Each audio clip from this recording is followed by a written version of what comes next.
Hello friends, स्वागत है आप सभी का मेरे इस यूट्यूब चैनल में। तो फ्रेंड्स, आज का वीडियो बहुत ही इम्पोर्टेंट है क्योंकि आज मैं आपके लिए ज्योग्राफी पे कुछ इम्पोर्टेंट क्वेश्चन लेकर आया हूँ जो आपकी किसी भी प्रतियोगी परीक्षा के लिए अत्यंत महत्वपूर्ण होंगे। तो हम शुरुआत करते हैं। मेघालय राज्य की स्थापना कब हुई थी? मेघालय राज्य की स्थापना कब हुई थी? तो इसके ऑप्शन है 1971 में, 1972 में, 1975 में या फिर 1977 में। तो ऑप्शन बी जो है 1972, ये आंसर बिल्कुल करेक्ट होगा। इसी दिन मेघालय राज्य की स्थापना हुई थी। अगला सवाल, भारत की अधिकतर खनिज खदानें किस राज्य में स्थित है? भारत की अधिकतर खनिज खदानें किस राज्य में स्थित है? आपके ऑप्शन है गुजरात राज्य में, आंध्र प्रदेश राज्य में, झारखंड राज्य में या फिर मध्य प्रदेश राज्य में। तो भारत की अधिकतर खनिज खदानें, ऑप्शन क्रमांक डी वो है मध्य प्रदेश, इस राज्य में स्थित है। तो ऑप्शन क्रमांक डी ये आंसर बिल्कुल करेक्ट होगा। अगला सवाल, एशिया की सबसे बड़ी खारे पानी की झील किस राज्य में स्थित है? एशिया की सबसे बड़ी खारे पानी की झील किस राज्य में स्थित है? आपके ऑप्शन से तमिलनाडु, आंध्र प्रदेश, कर्नाटक या फिर ओडिशा। तो इसका सही जवाब होगा ऑप्शन क्रमांक डी वो है ओडिशा। इस राज्य में एशिया की सबसे बड़ी खारे पानी की झील है। तो ऑप्शन क्रमांक डी ये आंसर बिल्कुल करेक्ट होगा। अगला सवाल, सद्दाम बीच किस राज्य में स्थित है? सद्दाम बीच किस राज्य में स्थित है? आपके ऑप्शन से तमिलनाडु, केरल, महाराष्ट्र या फिर कर्नाटक।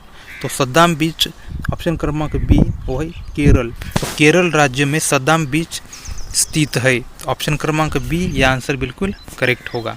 अगला सवाल, राष्ट्रीय केमिकल प्रयोगशाला किस स्थान पर स्थित है?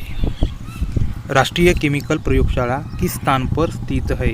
आपके ऑप्शन है मुंबई, नागपुर, पुणे या फिर हैदराबाद में। तो आपका ऑप्शन सी जो है पुणे, यह आंसर बिल्कुल करेक्ट होगा, जहां पर राष्ट्रीय केमिकल प्रयोगशाला इस स्थान पर स्थित है। तो ऑप्शन सी आंसर बिल्कुल करेक्ट होगा। अगला सवाल, निम्नलिखित में से कर्क रेखा किस राज्य में होकर गुजरती है? निम्नलिखित में से कर्क रेखा किस राज्य से होकर गुजरती है? आपके ऑप्शन है आंध्र प्रदेश, उत्तर प्रदेश, महाराष्ट्र या फिर मध्य प्रदेश। तो इसका सही जवाब होगा ऑप्शन डी वो है मध्य प्रदेश। तो मध्य प्रदेश से कर्क रेखा इस राज्य से होकर गुजरती है। तो ऑप्शन डी ये आंसर बिल्कुल करेक्ट होगा। अगला सवाल, माही नदी किसमें जाकर गिरती है? माही नदी किसमें जाकर गिरती है? आपके ऑप्शन है कच्छ की खाड़ी में, कच्छ का रण में, खंबात की खाड़ी में या फिर कन्नार की खाड़ी में। तो उसका सही जवाब होगा ऑप्शन सी वो है खंबात की खाड़ी में माही नदी जाकर गिरती है। तो ऑप्शन सी ये आंसर बिल्कुल करेक्ट होगा। अगला सवाल, भारत व एशिया का सबसे पहला जल विद्युत ऊर्जा स्टेशन कौन सा है? भारत एवं एशिया का सबसे बड़ा पहला विद्युत ऊर्जा स्टेशन कौन सा है? आपके ऑप्शन से शिवाना समुद्र, बानासुर सागर, कृष्णा राज सागर या फिर स्टेशनले जलाशय। तो इसका सही जवाब है ऑप्शन ए वो है शिवाना समुद्र। आपका ऑप्शन ए आंसर बिल्कुल करेक्ट होगा। अगला सवाल, भारत में तेंदुपत्ता का सर्वाधिक उत्पादन किस राज्य द्वारा किया जाता है? भारत में तेंदुपत्ता का सर्वाधिक उत्पादन किस राज्य द्वारा किया जाता है? आपके ऑप्शन से मध्य प्रदेश, छत्तीसगढ़, आंध्र प्रदेश या फिर केरला। तो इसका सही जवाब होगा ऑप्शन बी वो है छत्तीसगढ़। तो ऑप्शन क्रमांक बी छत्तीसगढ़ ये आपका आंसर बिल्कुल करेक्ट होगा, जहां पर भारत में तेंदुपत्ता का सर्वाधिक उत्पादन होता है। अगला सवाल, निम्नलिखित में से कौन सा बंदरगाह पूर्व का मुख्य बंदरगाह नहीं है? निम्नलिखित में से किसका बंदरगाह पूर्व का मुख्य बंदरगाह नहीं है? आपके ऑप्शन से पारादीप, एन्नोर, तुतीकोरिन या फिर न्यू मंगलोर। तो ऑप्शन डी न्यू मंगलोर ये आंसर आपका बिल्कुल करेक्ट होगा। निम्नलिखित में से कौन सी दो नदियाँ खंबात की खाड़ी में गिरती है? निम्नलिखित में से कौन सी दो नदियाँ खंबात की खाड़ी में गिरती है? आपके ऑप्शन से नर्मदा और ताप्ती, झेलम और ताप्ती, झेलम और रावी या फिर ताप्ती और गोदावरी। तो आपका सही आंसर होगा ऑप्शन ए, वो है नर्मदा और ताप्ती। ये दो नदियाँ जाकर खंभात की खाड़ी में गिरती है। तो ऑप्शन ये आंसर बिल्कुल करेक्ट होगा। अगला सवाल, भारतीय बरानी कृषि अनुसंधान केंद्र किस स्थान पर स्थित है? भारतीय बरानी कृषि अनुसंधान केंद्र किस स्थान पर स्थित है? आपके ऑप्शन है हैदराबाद, बेंगलोर, चेन्नई या फिर अमरावती। तो इसका सही जवाब होगा ऑप्शन ए, वो है हैदराबाद। तो हैदराबाद में कृषि अनुसंधान केंद्र स्थित है। तो ऑप्शन ए हैदराबाद, ये आंसर बिल्कुल करेक्ट होगा। अगला सवाल, कपास की खेती के लिए कौन सी मिट्टी उपयुक्त होती है? कपास की खेती के लिए कौन सी मिट्टी उपयुक्त होती है? आपके ऑप्शन से लाल मृदा, काली मृदा या फिर लेटराइट मृदा या फिर अलुवियल मृदा। तो इसका सही जवाब है ऑप्शन बी, वो है काली मृदा, जो कपास की खेती के लिए सबसे उपयुक्त मिट्टी होती है। ऑप्शन बी काली मृदा, यह आंसर बिल्कुल करेक्ट होगा। अगला सवाल, निम्नलिखित में से अंटार्कटिका में भारत के अनुसंधान स्टेशन का नाम क्या है? निम्नलिखित में से अंटार्कटिका में भारत के अनुसंधान स्टेशन का नाम क्या है? आपके ऑप्शन से दक्षिण गंगोत्री, दक्षिण गंगोत्री व मैत्री, दक्षिण गंगोत्री मैत्री व हिमाद्री या फिर मैत्री। तो आपका सही जवाब होगा ऑप्शन बी, वो है दक्षिण गंगोत्री व मैत्री। ऑप्शन क्रमांक बी, यह आंसर बिल्कुल करेक्ट होगा। अगला सवाल, गारो की खासी पहाड़ियाँ किस पर्वत श्रृंखला का हिस्सा है? गारो की खासी पहाड़ियाँ किस पर्वत श्रृंखला का हिस्सा है?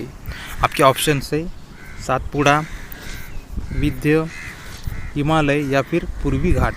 तो इसका सही जवाब है ऑप्शन ए, वो है सातपुड़ा, जहाँ पर गारो और खासी पहाड़ियों की श्रृंखला है।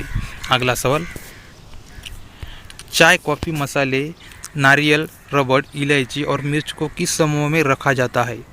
चाय, कॉफ़ी, मसाले, नारियल, रबड़, इलायची और मिर्च को किस समूह में रखा जाता है? आपके ऑप्शन से खाद्य फसलें, नकदी फसलें, खाद्य व नकदी फसलें या फिर बागानी फसलें। तो इसका सही जवाब है ऑप्शन डी, वो है बागानी फसलें।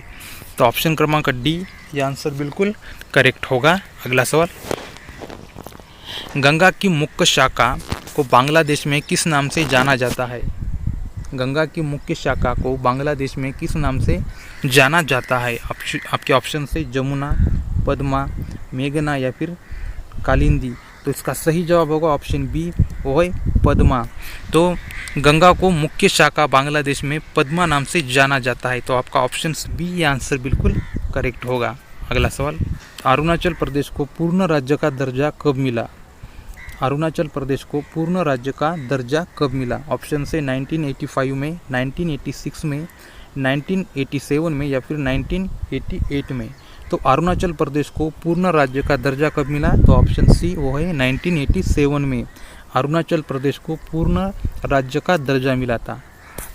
ऑप्शन क्रमांक सी आंसर बिल्कुल करेक्ट होगा। अगला सवाल, भारत की स्थलीय सीमा कितने देशों से लगती है? भारत की स्थलीय सीमा कितने देशों से लगती है?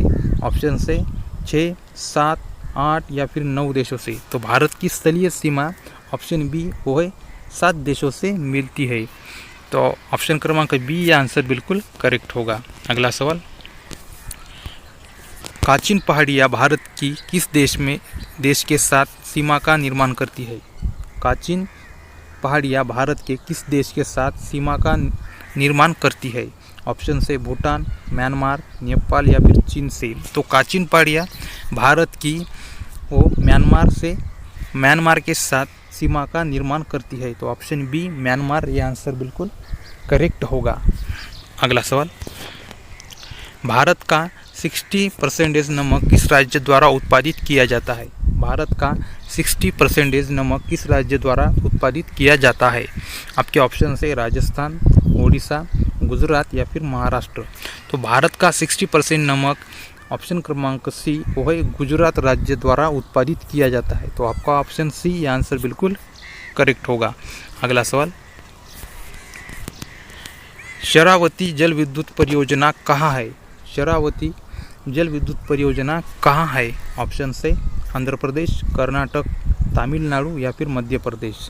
तो शरावती जल विद्युत परियोजना ऑप्शन क्रमांक सी वो तमिलनाडु में है। तो ऑप्शन क्रमांक सी तमिलनाडु, यह ऑप्शन आपका करेक्ट होगा।